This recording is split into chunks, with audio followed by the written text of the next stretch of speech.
I think as a driver though, like you have to believe that you are always the best. Say Max is not outside of the project. Listen, guys, the most dominant driver in Formula One history is sitting ninth in the championship, calling the sport he loves anti-racing, secretly testing a completely rebuilt car at Silverstone, and racing at the Nürburgring in his spare time, all while his own team is on fire behind the scenes. Hold on, because this video is going to cover Max Verstappen's 2026 season from every single angle. The FIA drama, Red Bull's nightmare, the Silverstone secret, Ferrari, Mercedes, and where Max's loyalty actually stands right now. Max versus the FIA, the little tweak problem. So let's start with the biggest talking point, Max versus the FIA. After 3 races of absolutely painful driving, the FIA finally sat down and announced some regulation changes for Miami. And you know what Max said? He basically called it a band-aid on a broken leg.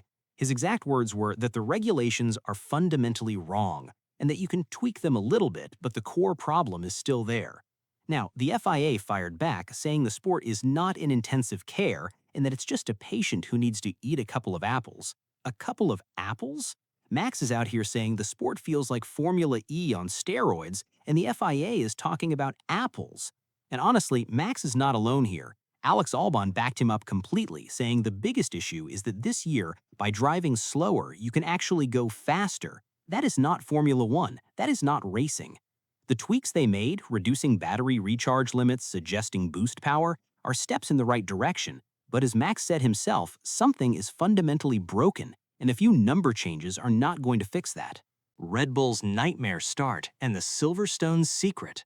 Now let's talk about the elephant in the room. Red Bull's 2026 season has been an absolute disaster. 6th in the constructor standings with just 16 points, sitting behind Haas and Alpine.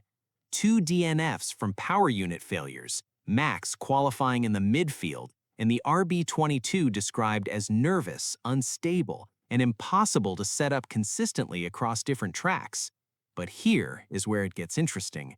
During the 5-week break, Red Bull did not just sit around feeling sorry for themselves. They secretly took the car to Silverstone for a filming day with Max as the only driver behind the wheel. Leaked photos circulated online, showing a car that looked almost unrecognizable. New front wing, redesigned side pods, new floor, and a rear wing configuration nobody had seen before. And here is the most exciting part. Sources suggest the on-track data matched the simulator for the first time this season. That is a massive deal, because their whole problem has been the sim and real life telling completely different stories. Mekis said it straight, there is fire in every single department at Milton Keynes right now. Miami is Red Bull's first real chance to show whether Silverstone was a turning point or just another false hope. Max at GT3 and what it really means.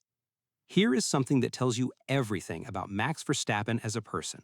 While his F1 car is making him miserable, he's been out at the Nürburgring driving a Mercedes-AMG GT3, smiling like a kid and genuinely loving every single lap. He's confirmed he will race in the Nürburgring 24 hours in May, sandwiched right between the Miami and Canadian Grand Prix.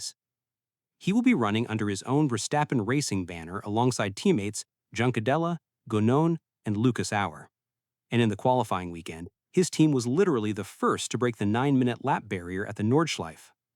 When asked why he loves this so much, Max said it is more old school, less political, and that he can be more himself there. That quote says a lot. The man who has 4 world championships, who has dominated Formula One for years, is finding more joy racing GT cars on a 25-kilometer track in Germany than driving the most advanced racing car on the planet. Red Bull cannot stop him either. As Sky Sports' Naomi Schiff put it perfectly, he calls the shots. Mercedes domination and Ferrari fighting back. While all this drama is happening around Max and Red Bull, let us zoom out and look at the bigger picture. Mercedes have absolutely dominated the first 3 races, winning every single one of them. Kimi Antonelli leads the Drivers' Championship with 72 points, 9 ahead of teammate George Russell, and Mercedes sit on 135 constructor points. Their W17 has simply mastered the new hybrid regulations better than anyone on the grid.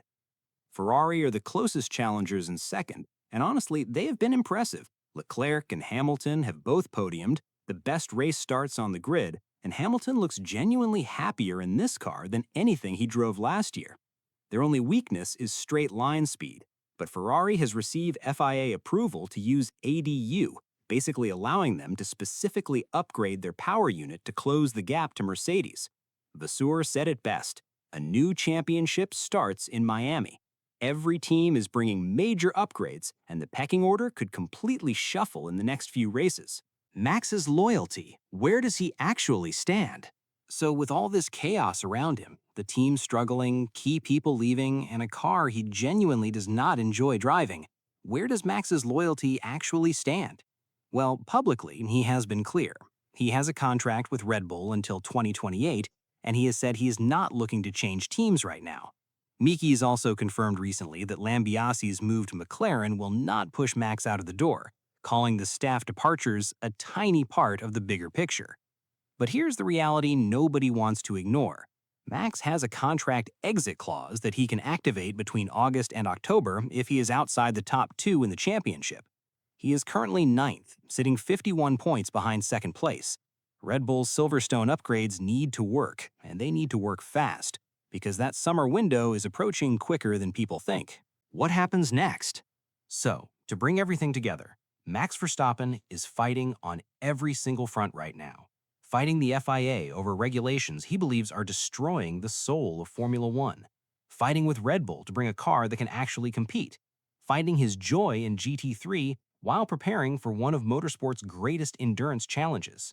And through all of it, he is still showing up, still pushing, still loyally wearing that Red Bull helmet.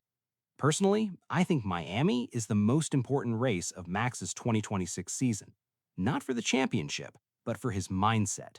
If those Silverstone upgrades work and he fights at the front again, everything changes. But if Red Bull are still in the midfield in Miami, that exit clause conversation is going to get very, very loud. So, I will leave you with this. If Red Bull cannot fix this car by the summer break, do you think Max stays or walks away entirely? Drop your answer in the comments. I genuinely want to know, and I will see you in the next one.